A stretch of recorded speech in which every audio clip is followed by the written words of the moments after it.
Go on, Alex and James. Hello, mate. Good to see you, and nice to meet you. Nice to meet you. How are we? Take a seat. Good, good. Before we do anything, I'm dropping my clipboard. Good save. Before we do anything, we're going to take a look at your predictions from last week. Let's do it. Let's do it. That was good for once. They were all right this time, for a change.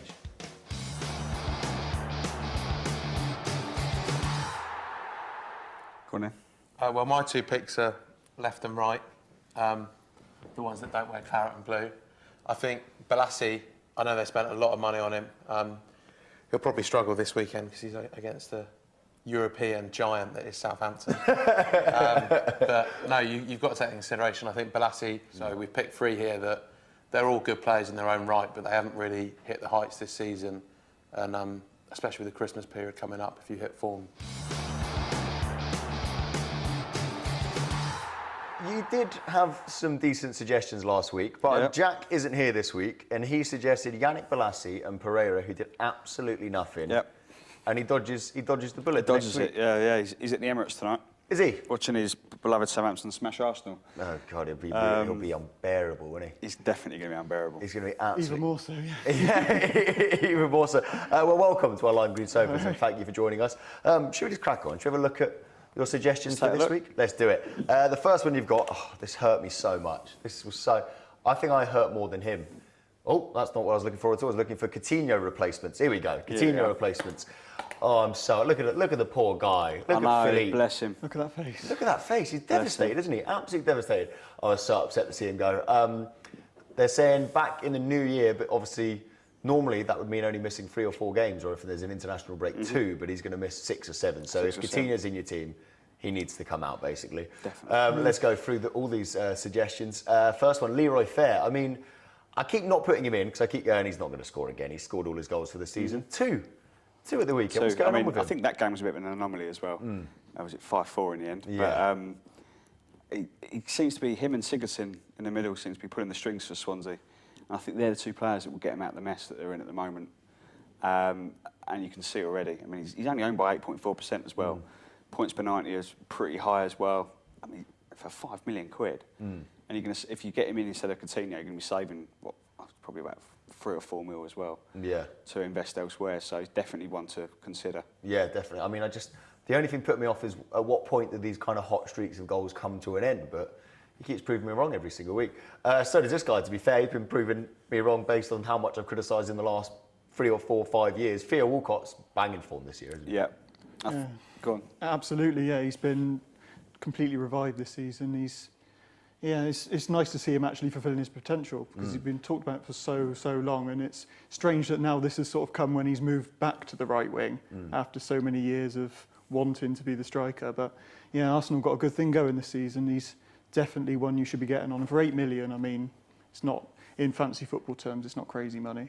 Yeah, so. No, it's not at all. It's not at all. And that price is only going to keep going up, I think, because he's going to keep scoring goals. I get the impression for this year. It is half-time, by the way, in the Arsenal-Southampton game. 2-0 to Southampton in that game. Bit of a crazy result.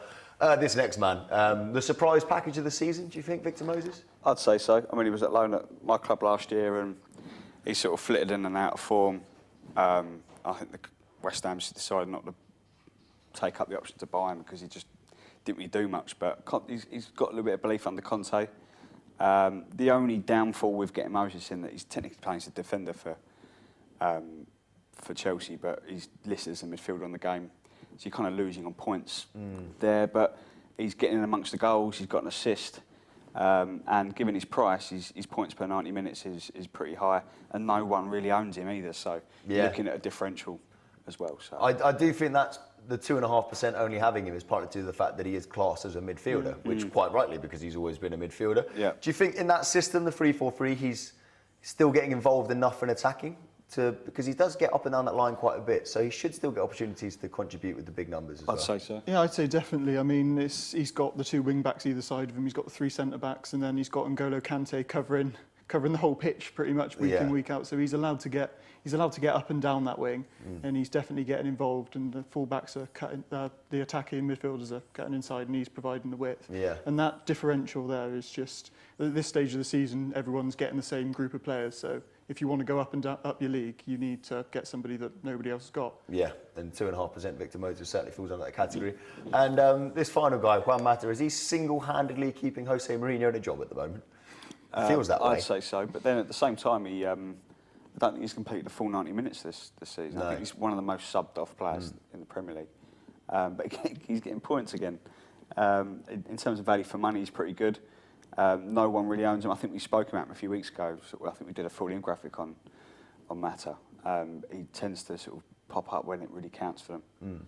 So again, and he's a little bit more expensive than the rest of the guys there, but and definitely want to consider. Yeah, I'm amazed at 4.1%. Oh, here we go. West Ham.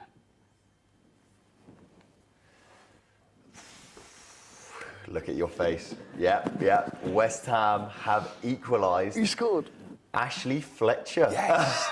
There we Against go. his former club. There's a storyline for the night. This is the dream. There we go. This is the first time I've ever seen you happy about anything Do you know West what? Do Ham you know on what? this sofa. Before the weekend, we didn't have a striker that scored in competitive football since May.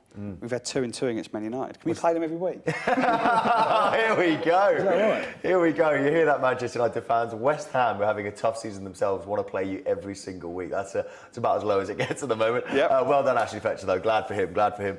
Let's move on to festive fixture difficulty. I like this. This is good thinking. Good thinking. Yep. This is why you get paid the big bucks. Walker. Let's start with Carl Walker. So, talk us through first the average fixture difficulty.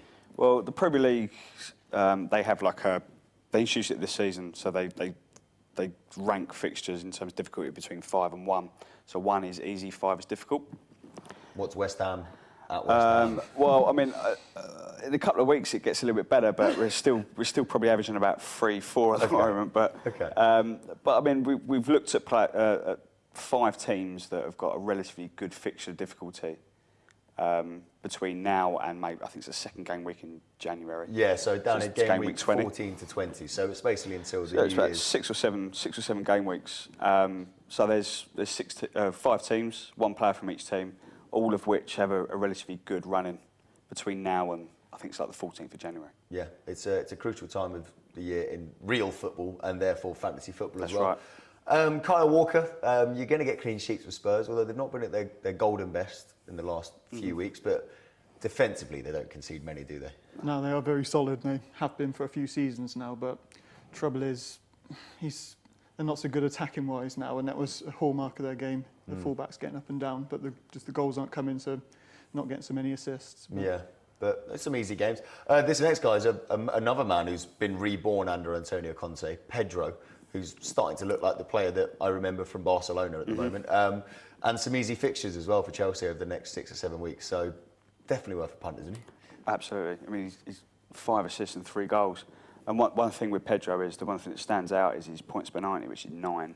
He's picking up 9 points every 90 minutes he plays at the moment, which says a lot about how Conte's put a lot of faith in him, but also the impact that he can have on that new system that Conte's adopted at Chelsea. He seems to have a lot more freedom going forward, and for 7.3 mil, and they've only got 2.6 average difficulty over the next 6 or 7 weeks, so he's going to get you more points. And he's essentially playing up front alongside Diego Costa at the moment as well. Alvaro Negredo, a couple of goals for him at the weekend after going through a bit of a drought.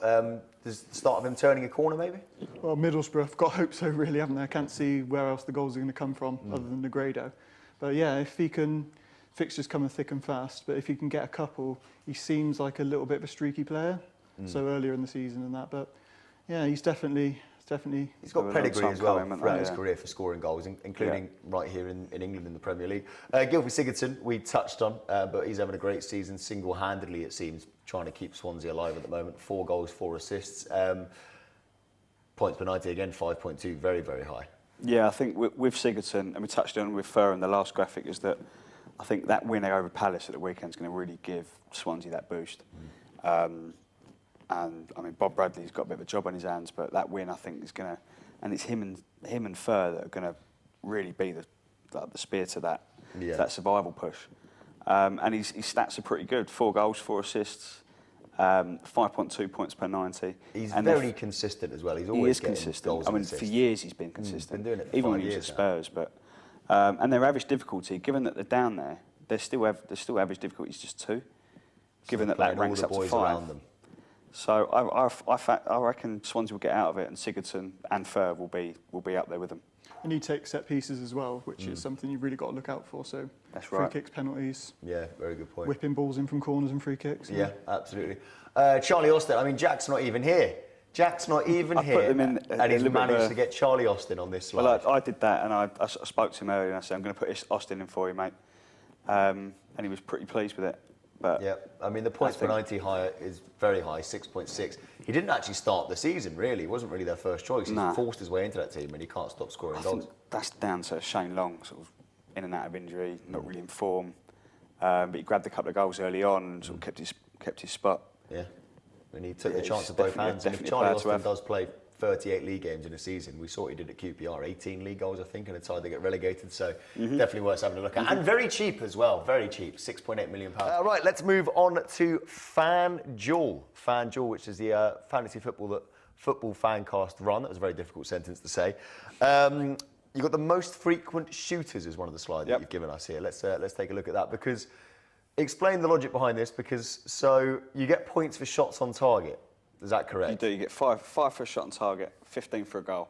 Okay, so these guys are most likely to get you 2 of those things. Yeah, I banged on about this quite a lot, actually, when we're talking about FanJul, and that you need to be picking the guys that are more likely to be getting their most shots away, because if you're getting on target, you're picking up the points, you're racking them up. I think Austin at the weekend, he got 1 goal, but I think he had like 4 shots on target. Boosted his points total up. And the likes of the midfielders as well, they're in there. They're going to be relatively cheap, but they're going to be still picking up points. So. Although I wouldn't go for Coutinho, would be my advice for the next 6 Yeah, weeks. don't get Coutinho in there. Whatever you do, don't do that. It's more about the statistics than anything else. We can look at the Ultimate 11 as well in FanJul from the weekend just gone. There's always a few surprises in there. Randolph had a great game. Great game against Manchester United. Tompkins, this is where I get confused by FanJul. Tompkins they conceded 5, but he obviously bagged one himself, did he not? He got one himself, yeah. Yeah. But you also get points for interceptions. Defenders will get points for interceptions, for tackles made, chances created, things like that. So regardless of conceding a load of goals, there's still loads of ways of racking up the points for these players. Yeah, well, I went for that approach in my team, and we'll talk about that in a few moments' time. Macaulay, just West Brom's top goal scorer every season, absolutely bangs them in. Yep. And I can see the logic behind the others as well. Fair and Sigurdsson, we've already discussed, but those 2 guys seem to be worth getting in every single different form of fantasy football at the moment. Jordan Henderson, is he one of those that's not a fantasy football player? Is he kind of the opposite? He's not necessarily a fantasy football player, but a good FanJul player. Yeah, I'd say so, because this season you see him with the way Liverpool play, and he drops in and he's almost like a third centre-back when we're attacking, so he's passing the ball around a lot from deep midfield, completing the passes, which you're getting points for all the time, which isn't normally the sort of thing you look for on Fantasy Premier League. But yeah, he's consistently, he's a fairly decent scorer. But here on FanJul, very useful, and the front three kind of picked themselves as well. Lorenzo, those 2 late goals against Crystal Palace in that crazy game that we've mentioned at least 1,000 times tonight. I'm not even sorry, it was such a great game. Moving on, we can have a look at my team that I selected for this weekend. I made my FanJul debut. So this is what I was talking about, right? So every week I look on here when you show your Ultimate 11, and you always have defenders that concede loads of goals. So I was like, yeah, I'll put Scott Dann back there, Michael Keane, Ashley Williams, Fabianski. They did nothing. They were useless. Where are all my defensive stats? That's what I want to know. You need your goal scoring defenders in there. But there's 3 defenders that their averages are pretty high. Normally, I mean, Dan was involved in a crazy game. Everton were rubbish against Williams. I mean, even 19 is pretty decent score for a defender anyway. So, and I thought Burnley were pretty decent against Man City. So there weren't 3 bad selections, but it's all about on the day. So many different ways of scoring points. Yeah, well, I mean, you can see my Liverpool coming through here, that I'm a Liverpool fan. Coutinho was unlucky. Coutinho, 4 points. I mean, that didn't help. He was off after, half hour or something? Yeah, him getting injured, so he only got 4 points. And I thought Sunderland at home, we'll bang a few in. 2-0, but luckily he won a penalty late on. And then he technically didn't score or get an assist, but then Firmino's one of those players, he's all action, isn't he? He'll get a lot of points in FanJul, I'd imagine. Couple of shots on target, probably. You get 3 points for a chance created as well. So the players like Firmino, Mane and Coutinho, when Coutinho's fit, those sort of players you need in there, because if they're not scoring, they're not assisting, they're creating chances. So again, there's points in it. Yeah, that was well done, Robert Snodgrass, by the way, for being my top point scorer. Thank God for Robert. We can have a look. I think we have the table from this week's Fanjul. So you set up a FANTV Fanjul. You at the top. That's so annoying. That is so annoying. It was Jack on this. Oh, there he is. Second. Yeah, oh, look Jack's at you second, two. yeah. Oh, fantasy football We're experts. not your experts for nothing. Oh, God, that's annoying. I actually came second in another league where I won 370 quid as well this week. I saw this. Did I win a quid? You won a quid. Yes. How much did I put in? Nothing. Yes. That's 100% profit. You're a pounder. 100% profit. Here we go. Now we're talking. Well, how do I collect my pound? You have to email them and ask them to take it. I want my pound. Christmas is around the corner. Yeah, so I was Lalana Rama. Best name there, by the way. But Lalana Rama, 151 points. So all these weeks that I've been giving you and Jack so much criticism for not having a clue.